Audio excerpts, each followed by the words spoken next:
Imagine this. It's September 1944, Eastern France. A heavily fortified German fortress stands in the path of Patton's army. 1,500 soldiers dug in behind walls that have withstood centuries of war. The German commander sends a message. Tell Patton he'll have to kill me to take this fortress. Now, most generals would hesitate. Most would negotiate, maybe try to save lives. Not Patton. His response? 4 simple words. I can arrange that. What happened next wasn't just a battle. It was 12 hours of pure, methodical destruction that proved one thing. Never, ever challenge Patton. Here's the question for you. If you were one of those German soldiers, would you have followed your commander to the end or walked out the gate to save your life? Comment below with what you would have done and tell me why. I'm reading every single answer. Stick around because by the end of this story, you'll see exactly why Patton's approach to war was as ruthless as it was genius, and why defiance can sometimes be more dangerous than defeat. Okay, so let's begin. On September 19, 1944, Eastern France, an American army had a German garrison boxed in tight, dug deep into an old stone fortress that looked like it belonged to another century, and honestly, it kind of did. Thick walls, high ground, machine guns covering every approach, artillery tucked safely inside. About 1,500 German troops were packed in there under the command of a major who had made one thing very clear to everyone around him. He would never surrender to the Americans. General George S. Patton didn't start with shells or bombs. He started with paperwork. He sent an officer forward under a white flag carrying a simple message: surrender now, save your men. You'll be treated as prisoners of war under the Geneva Convention. Food, medical care, survival. The war will end, and you'll live to see it.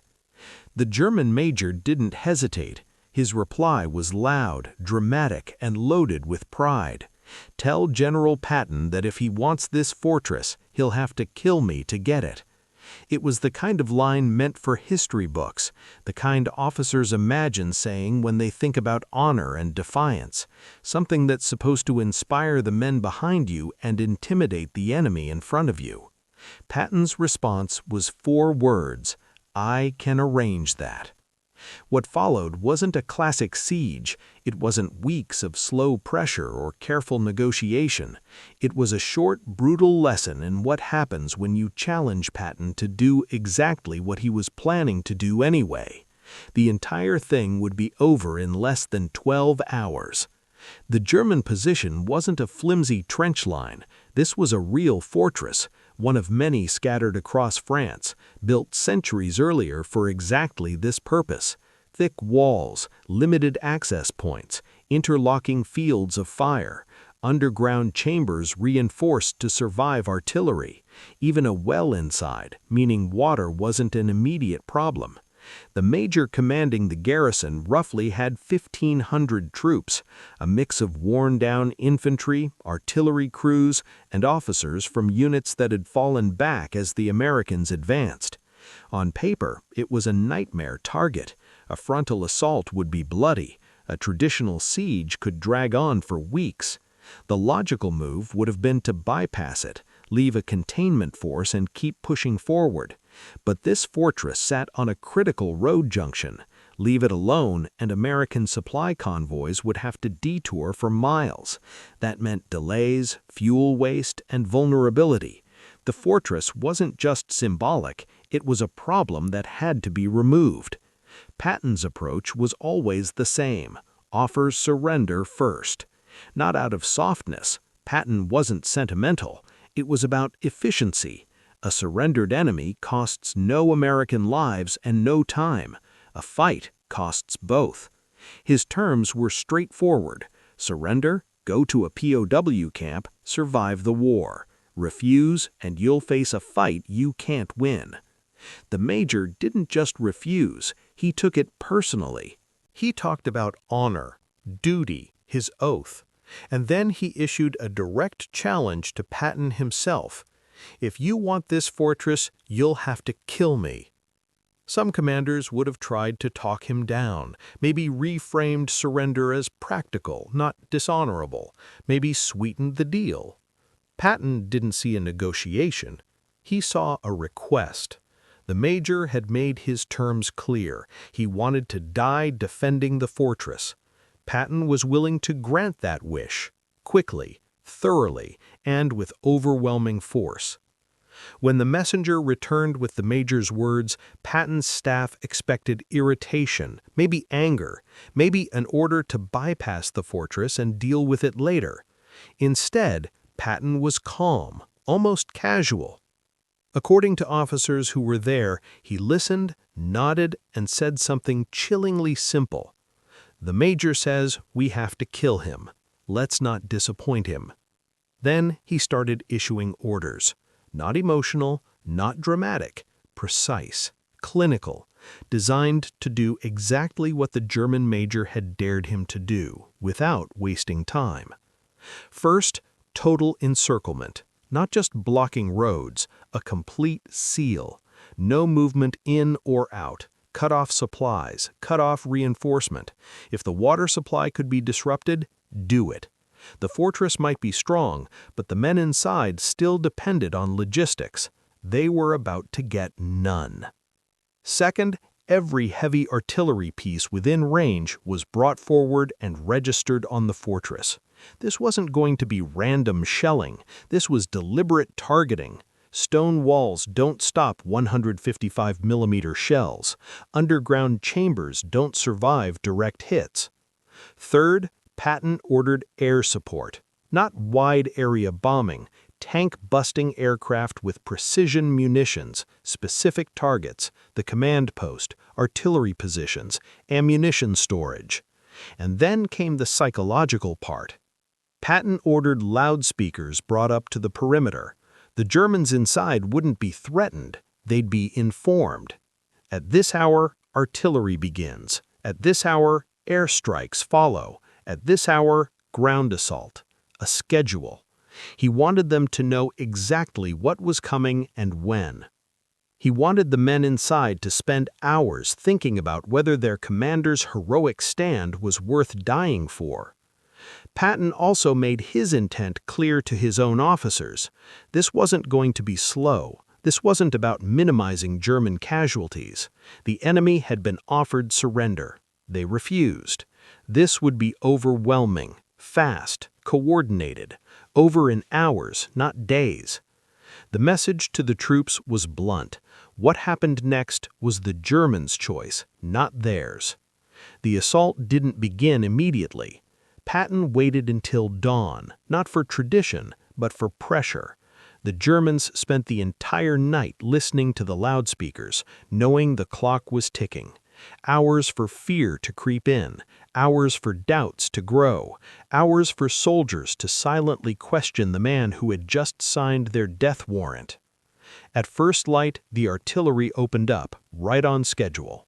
This wasn't wild fire. Batteries worked methodically, hammering specific sections of the fortress. The goal wasn't noise, it was destruction.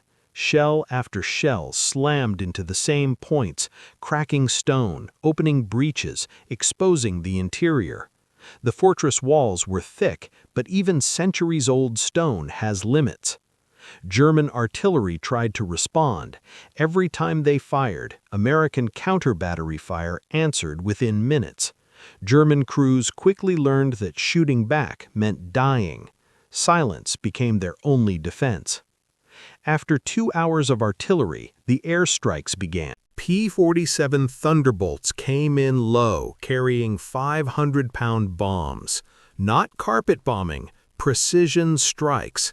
One by one, Patton's target list started disappearing. The bombardment was merciless. The German major's command post took 3 direct hits. The ammunition storage erupted in massive secondary explosions that shook the entire fortress. The main gate was torn off its hinges like paper, and through it all, the loudspeakers kept broadcasting, calm, precise, almost clinical. Every strike, every shell, every air raid was announced in advance, and each announcement included the same offer: surrender now, walk out with your hands up, live. Some chose life. Small groups of German soldiers began slipping out through the broken walls, first a handful, then dozens, hands raised, stepping into the sunlight of American lines, abandoning the oath their major had demanded they uphold. The major tried to stop them, ordering those who surrendered to be shot as traitors, but that only sped the collapse of morale. His threats lost their weight. Trapped between overwhelming American firepower and their commander's fanatical defiance, the soldiers' hope crumbled. By mid-morning, the fortress was a wreck. Walls were breached in multiple places, artillery positions were destroyed, the command structure lay in ruins from precision strikes on the major's headquarters. Then the infantry moved in, not from a single direction, but through every breach simultaneously. Sherman tanks fired point-blank into openings, flamethrowers cleared bunkers, engineers used explosives to collapse the remaining strongpoints. Remarkably, it wasn't chaotic urban fighting like most fortress assaults. It was almost mechanical. Patton's planning had left little for the Germans to fight with. Resistance fragmented. Small groups fought briefly before surrendering. The major's threats to shoot deserters had no effect. No coherent command remained. American troops swept through the fortress section by section. Loudspeakers followed, repeating the offer: surrender and live, continue to resist and die. The major himself was found barricaded in what remained of his command bunker, surrounded by a handful of loyal soldiers. When Americans breached the room, he reportedly raised his pistol. An American sergeant shot him. Quickly, efficiently. Not dramatically, not after a speech. Patton had said he'd be killed, and that's exactly what happened. With their commander dead, the remaining soldiers surrendered immediately. The fortress was taken. From the first bombardment to the final surrender, less than 12 hours had passed. American casualties? Minimal. A few wounded by sporadic German fire, none killed. The fighting itself was almost anticlimactic. German losses were severe. About 200 soldiers were killed, most in the bombardment or final assault, another 300 wounded. The rest, roughly 1,000, were captured. Intelligence teams combing the fortress afterward discovered how close the garrison had been to collapsing even before the assault began. Notes from junior officers questioning the major's decision, records of soldiers executed for attempting to surrender. Morale had cracked long before the walls did. The major thought his defiance would inspire his men. Instead, it trapped them in a death trap with a commander willing to sacrifice them for honor. Patton toured the fortress the next day. Witnesses reported no gloating, no satisfaction, just matter-of-fact assessment. The major said we'd have to kill him. We did. But Patton also showed care. He visited wounded German prisoners, ensuring they received proper medical treatment alongside American casualties. To him, this was part of the same philosophy: ruthless in combat, professional in victory. Destroy those who resist, protect those who surrender. Never blur the line. Word of the fortress spread quickly. Among American troops, it reinforced a familiar truth. Patton would use overwhelming force if necessary, but always offered surrender first. The major's death was his own choice, not an act of American brutality. For German forces, the story was chilling. Fortresses fell all the time, but this one fell completely and methodically. 12 hours of precise, coordinated firepower had reduced a formidable position to rubble. German commanders circulated the story as a warning. When offered surrender by Patton, take it seriously. Refusal meant destruction. Efficient, inevitable, overwhelming. Some German officers later surrendered specifically because they had heard about this fortress. They knew Patton's threats weren't empty. Challenge him, and he would accept that challenge. Defy him, and he would deliver, quickly and completely. This was psychological warfare at its finest. Not propaganda, not exaggeration. The truth itself was terrifying. Patton was predictably brutal, and that predictability made him almost unstoppable. Looking back, the German major's defiance achieved almost nothing he intended. He had wanted to defend honor, to show that not all officers would surrender meekly. Instead, he got 200 men killed, 300 wounded, and the rest sent to POW camps, a fortress held for less than a day. Patton's advance was delayed by maybe 12 hours. Had the major accepted surrender, all 1,500 of his men would have survived, living out the war in relative safety. Instead, they paid the price for one man's oath. Many of those German soldiers might have gone home after the war, returned to families, rebuilt their lives. Instead, hundreds were killed or maimed. And for what? The fortress fell anyway.